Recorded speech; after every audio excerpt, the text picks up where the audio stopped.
Sa modernong mundo, laging nagbabago ang mga bagay-bagay, pero may mga bagay na hindi kailanman nagbabago. Ito ang realidad nating mga lalaki. Dapat kayang hawakan ng isang lalaki ang sarili niya kahit anong sitwasyon pa ang kaharap niya. May mga skill na kailangang matutunan ng bawat lalaki kahit anong panahon pa tayo nabubuhay.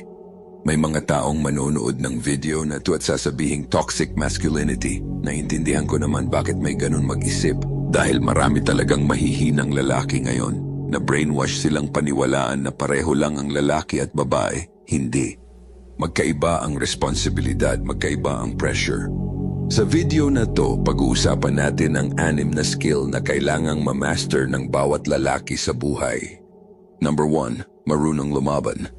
Hindi mahalaga kung businessman ka, doktor o komedyante. Kung hindi ka marunong lumaban, may kulang sa'yo bilang lalaki.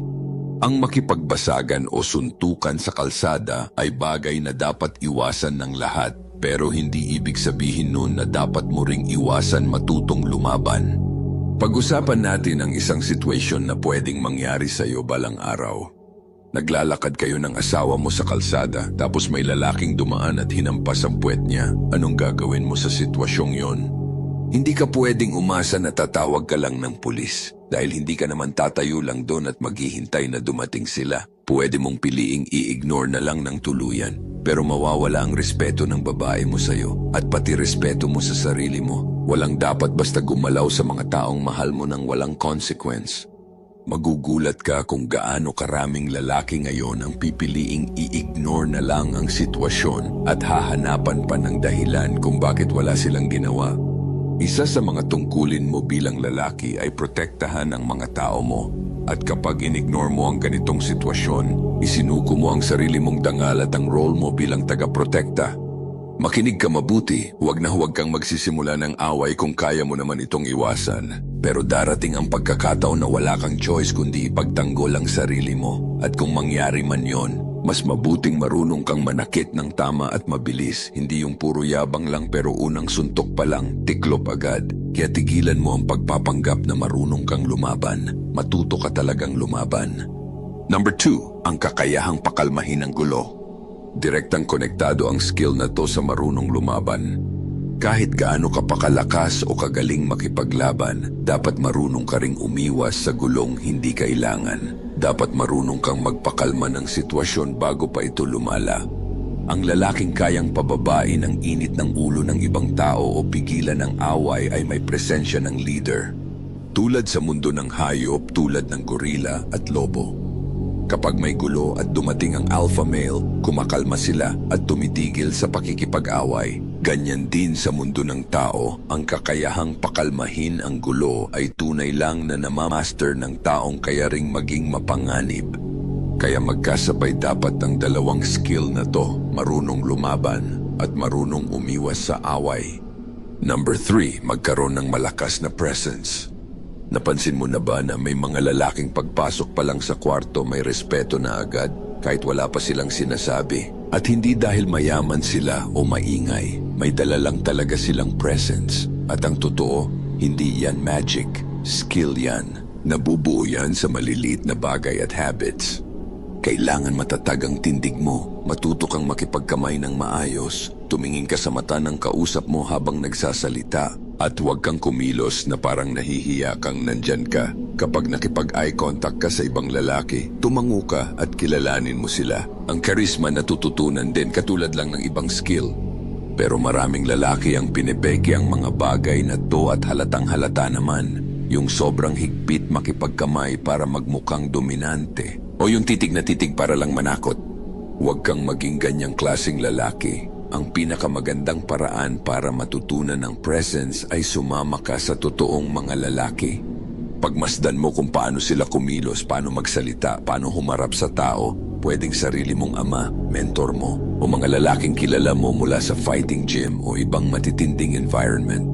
Kadalasan ang mga lalaking tunay na kayang lumaban pa ang pinakatahimik, pero sila rin yung may pinaka-solid na presence. Number 4, pagkakaroon ng deep at critical thinking skill.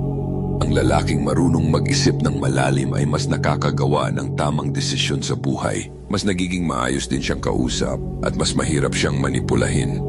Ang unang hakbang sa malalim na pag-iisip ay ang kakayahang tingnan ang higit sa isang pananaw.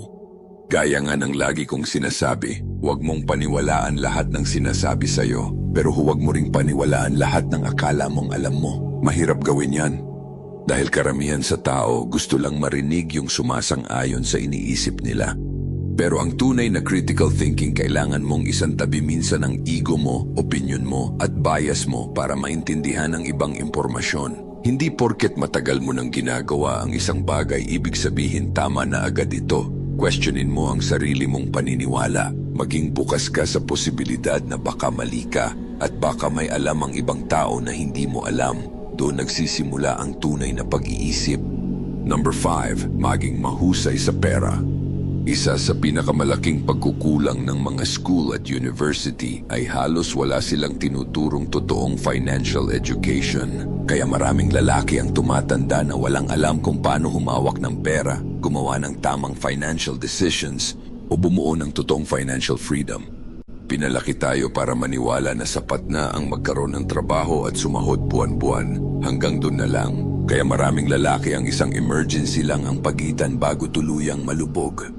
Kapag nabago mo ang pananaw mo tungkol sa pera, mababago rin ang direksyon ng buhay mo. Mas magiging maingat ka sa decisions, mas iisipin mo ang long term, at mas mahirap kang kontrolin.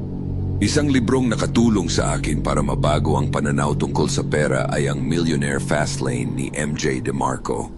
Pag-aralan mo ang pera habang maaga pa, isa ito sa pinakamahalagang skill sa buhay. Number 6, matutong kontrolin ang stress. Magkaugnay ang paraan ng paghawak mo sa stress at ang magiging takbo ng buhay mo. Ang lalaking nagpapanik at bumabagsak sa pressure ay hindi kailanman hihigit sa lalaking kayang manatiling kalmado at mag-isip ng maayos sa mahihirap na sitwasyon. Parte ng buhay ang stress. At habang tumatanda ka bilang lalaki, dadami rin ang responsibilidad mo, dadami ang pressure, at walang ibang hahawak nun kundi ikaw. Maraming stressful na sitwasyon sa buhay ang nangyayari dahil sa procrastination. Palaging last minute, nagmamadali. Pakiramdam mo hinahabol ka ng buhay. Kapag ganyan lagi ang sitwasyon mo, malamang hindi stress ang problema mo. Wala ka lang self-control. Isulat mo ang mga kailangan mong gawin at ang deadline ng bawat isa.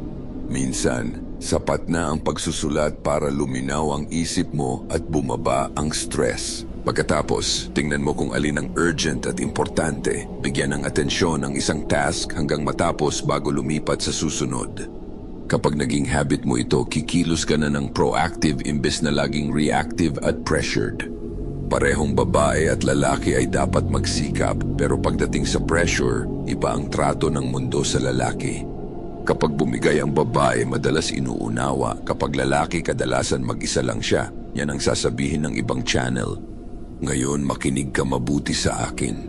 Hindi ka nag-iisa, mararamdaman mo na mag-isa ka, pero ang pangako ng may likha na hindi ka niya iiwan o papabayaan. Totoo na dala natin ang marami sa bigat. Ikaw ang inaasahang kakayod, magdedesisyon, haharap sa pressure. Pero hindi ka nag-iisa, kaya manghingi ka ng gabay. At kung gusto mong matuto ng mga ganitong bagay na hindi mo maririnig sa iba, huwag mong kalimutang suportahan ang channel sa pamamagitan ng pag-like at pag-subscribe.